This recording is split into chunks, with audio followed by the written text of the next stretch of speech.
মধ্যে উড়বো যাই 15 দিন টাইতে আমার আরো 15 দিন খাওয়া লাগে জারিওয়ালার ফলাই কয় কি হয় এই আমি কি আগের নান খাইতে আমি আগে খাইতে বলে একটা ছেলে ভাত খাই দিতাম এখন আজার ছেলের ভাতও খাইতে পারি না এ যার মগুর তুই কি কইলি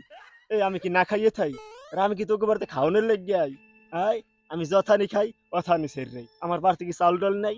একটু মাইয়া বিয়ে দিছি তোর দ্বারে ট্রাই নেতেন তো দেখতে জামাই খেলার ফলা এই হৌরের মন বোঝো না একটু কোনো জামাই গুলাকে মনে কর পিছিয়ে দেখি দেননি তাহলে ঠিক না তো গুনো গুনো না আইয়া মাইয়া জামাই ছবি তুলে বাড়তে লই যান এবার সকালে উঠতে দেখতেন আমরা এমন টাইস্টের আম তো হুদ হতে ওরে বজলুর ঘরের বজলু তুই যদি মোর জামাই না হইতি তোর ব্যবহার পাশে আমি মুররে পিছিয়ে দেখি যাইতা লাগলে বাথরুমে গুনলে গুমাই খেয়ে বার ফুটমা বাজাই কি যাইতা হালার ফালার ব্যবহার দেখ কুত্তায় আসে আর ব্যবহার দেখ আইলাম না তোকে বাড়তে আর সাথে কি হয়েছে আমি যাই যাই স্কুলে বলাস না যাই